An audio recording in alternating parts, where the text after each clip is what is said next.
আমার এত শখের চুলগুলো অবশেষে আমি এইভাবে নষ্ট করে ফেললাম। আর সবাই ঠিকই বলে বান্ধবীকে বেশি বেশি গুরুত্ব দিতে নেই, তাহলে তোমার নিজের জায়গাটাই দখল করে নিবে। সার্ভিস নেওয়ার কথা আমার, আর নিয়ে নিল ও। ন্যাড়া বেলতলায় একবার গেলেও আমি যাই বারবার। আসসালামু আলাইকুম সবাইকে, সবাই কেমন আছেন? আশা করি সবাই অনেক ভালো আছেন। আমিও আল্লাহর রহমতে আপনাদের দোয়ায় অনেক ভালো আছি। তো আমি আজকে চলে আসলাম মোহাম্মদপুর তানজিলাস মেকওভারে, কারণ আমার কিছু সার্ভিসের প্রয়োজন ছিল।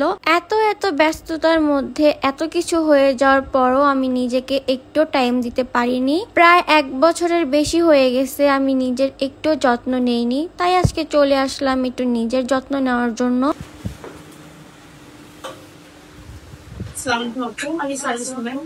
আমি হচ্ছে হেয়ারটাকে স্ট্রেট করতে চাচ্ছিলাম, একটু কালার করব। আর আপনাদের ফেসিয়ালের কি কি প্যাকেজ আছে আমাকে জানান। আপনার চুলটাকে একটু দেখি আমি।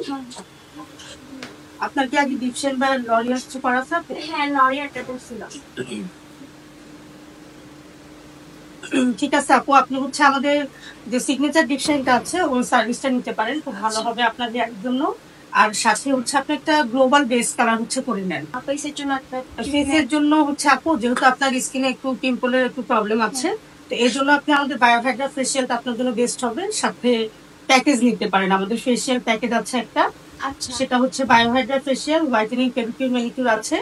আর হেয়ার অয়েল মাসাজ আছে, হেয়ার একটা ড্যামেজ রিপেয়ার ট্রিটমেন্ট আছে।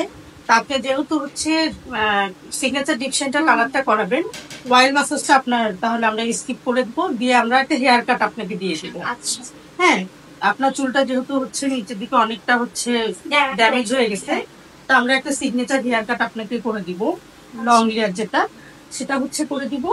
আর সাথে ওটার হচ্ছে মানে অয়েল মাসাজ আর ট্রিটমেন্টের বদলে আপনাকে হেয়ার কাট যেটা ওটা আমরা করে দিচ্ছি। আর হোয়াইটেনিং, পেডিকিউর, ম্যানিকিউর, আর হচ্ছে আপনার ড্যামেজ রিপেয়ার ট্রিটমেন্টটা আর হাইড্রা ফেসিয়ালটা আপনি নিচ্ছেন। এটা ফুল প্যাকেজটা, hydra facial, whitening, pedicure, manicure আর damage repair treatment, oil massage, এটা হচ্ছে ফুল প্যাকেজটা আমাদের 4000 টাকা। এটা আপনার আলাদা পেমেন্ট। আর আপনার ড্যামেজ রিপেয়ার ট্রিটমেন্ট যেটা হচ্ছে আপনার দিচ্ছি আমরা ক্যালভো ডিপশন, সিগনেচার ডিপশন, সেটার পেমেন্ট আলাদা, কালারের পেমেন্ট আলাদা আপনার। আচ্ছা, ওগুলোর পেমেন্ট কি মানে কেমন করবে? ওটা হচ্ছে আপনার হেয়ার লেন্থের উপরে ডিপেন্ড করে আপনি। সেটা হচ্ছে ক্লায়েন্টের হেয়ার লেন্থের উপরে ডিপেন্ড করে। আর হেয়ারটা হচ্ছে মানে কতটুকু হচ্ছে আপনার ঘন, তার কোয়ালিটি কেমন, সবকিছুর উপরে হেয়ার কালার আর হচ্ছে হেয়ার স্টাইলটা ডিপেন্ড করে। আর আপনাদের বায়োহাইড্রা ফেসিয়ালের প্রাইসটা? বায়োহাইড্রা ফেসিয়ালটা আমাদের সিঙ্গেল যদি আপনি করতে চান কখনো, সেটা হচ্ছে আমাদের রেগুলার প্রাইস 2500 টাকা, এখন ডিসকাউন্ট প্রাইসে হচ্ছে আমাদের 1000 টাকা। আচ্ছা ঠিক আছে, তাহলে আপু আপনাদের লোকেশন একটু বলুন। আমাদের লোকেশনটা হচ্ছে আপু মোহাম্মদপুর শিয়ামতিতে ঢালে হাউজিং সোসাইটি 4 নম্বর মেইন গেটে অপোজিটে ইসলামিয়া লাইব্রেরি 3 তলায় তানজিলাস মেকওভার সাইনবোর্ড আছে।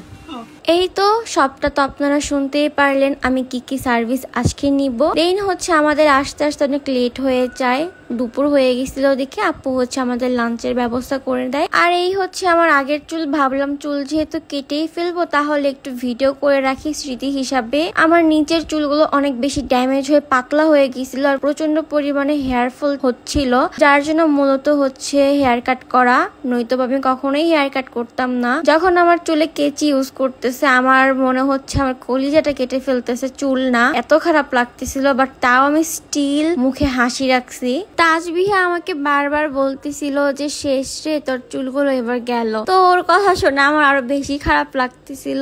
আর চুল আমি বেশি ছোট করিনি, কারণ পার্লারের সব আপুরা আমাকে মানা করছে, আমার ফ্রেন্ডও মানা করছে, সবাই আমাকে মানা করছে বেশি ছোট করতে। তাই আমি হচ্ছে মিডিয়াম লেন্থে রাখছি, কারণ আমার নিচের চুল যতটুকু ড্যামেজ ছিল অতটুকু আমি কেটে ফেলছি। এরপরে ভাবলাম যে সুন্দর একটা হেয়ার কালার দেওয়া যাক, খুবই ন্যাচারালি একটা কালার দিব, যেটা ওইভাবে চোখে লাগবে না, মানে হাইলাইট হবে না, কিন্তু ন্যাচারালি থাকবে, দেখতে সুন্দর লাগবে। তো ওরকম একটা কালার আমি চুজ করে তারপরে হচ্ছে আপুকে বললাম, আপু এখানের কালার রেডি করে আমার হেয়ারে অ্যাপ্লাই করে ফেললো। আর আমি কিন্তু চুলে ব্লিচ করাই নাই। আরো একটা কথা আপনাদের জন্য বলে রাখি, এখন কিন্তু অফার চলতেছে, তো স্টুডেন্ট আপুরা যারা আছো সব ধরনের আপুদের জন্য এখন এটা খুবই রিজনেবল প্রাইসে তোমরা যে কোনো সার্ভিস পেয়ে যাবা। আমি আপুর পেজটা আমার স্ক্রিনে এবং আমার ক্যাপশনে মেনশন করে দিচ্ছি, তোমরা একটু চেক আউট করে নিও। এদিকে আমার হেয়ার কালার হয়ে গেলে তারপরে হচ্ছে আরেকটা মেডিসিন অ্যাপ্লাই করতেছিল। এদিকে আমি আর তাজবিহা একটু নাস্তা করে নিলাম। এরপর হচ্ছে আমার ওয়াশের টাইম হয়ে গেছে। তারপরে আমার হেয়ারটাকে ওয়াশ করে হালকা ড্রাই করে দিন হচ্ছে আরো একটা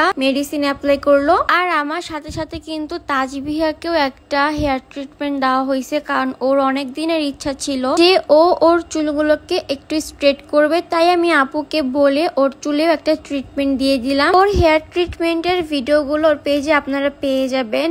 আর আমাদের দুইজনের হেয়ার ট্রিটমেন্ট নেওয়ার পরে যে ফাইনাল রেজাল্ট আসছে ওইটা আমি আমার ভিডিও লাস্টে অ্যাড করে দিব। বাকি ভিডিওগুলো ওর পেজে আপনারা পেয়ে যাবেন। আমার হেয়ারের লাস্ট মেডিসিন অ্যাপ্লাইয়ের পর আমি চলে গেলাম বায়োহাইড্রা ফেসিয়াল নিতে, কারণ আমার স্কিন একটু বেশি প্রবলেম হয়েছে। এর জন্য আমি আপুকে আগে আস্ক করে নিয়েছি যে এই ফেসিয়ালটা নিলে আমার কোনো প্রবলেম হবে কিনা। আপু বলছে যে না, এটাতে কোনো প্রবলেম হবে না। কিন্তু হচ্ছে আমি তাদেরকে আমার এই একনি গুলো রিমুভ করতে দেইনি, মানে একনি গুলো বের করতে দেই নাই, কারণ আমি যেহেতু মেডিকেল কোর্স কমপ্লিট করতেছি তাই আমাকে ডক্টর এগুলো চাপাচাপি করতে মানা করে দিছে। আর আমরা যারা বায়োহাইড্রা ফেসিয়াল করে থাকি তারা তো জানি যে এই ফেসিয়ালটা আমাদের স্কিনের জন্য কতটা ইম্পর্টেন্ট। আমি সবাইকে বলবো সপ্তাহে একবার হলেও বায়োহাইড্রা ফেসিয়ালটা করা উচিত।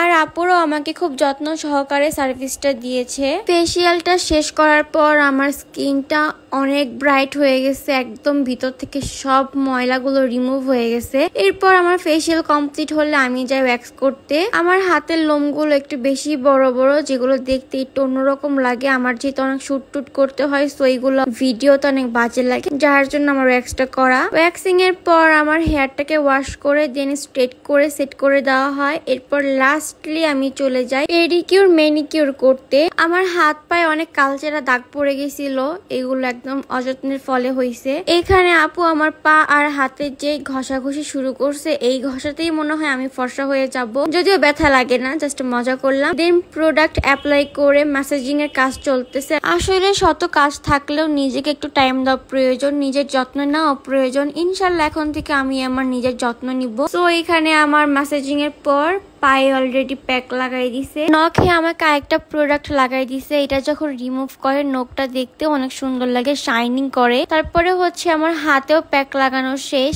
এরপরে হচ্ছে আমার পায়ে নখগুলো একটু ক্লিন করে দেন হচ্ছে প্যাকটা রিমুভ করে দেওয়া হয়। সেম প্রসেসিং আমার হাতেও করা হয়। এরপরে আপু আমার নখগুলো কেটে একটু ফিনিশিং করে দিচ্ছিল। এই তো আমার পেডিকিউর ম্যানিকিউর করা শেষ। কেমন লাগতেছে অবশ্যই জানাবেন। আর এই ছিল আমার হেয়ার ট্রিটমেন্টের পর ফাইনাল রেজাল্ট। কেমন লাগতেছে আমাকে অবশ্যই জানাবেন। আমার হেয়ার কাট এবং হেয়ার কালার আপনাদের কাছে কেমন লাগলো মতামত জানাতে ভুলবেন না। আজকের ভিডিও এই পর্যন্তই। সবাই ভালো থাকবেন, সুস্থ থাকবেন। আল্লাহ হাফেজ।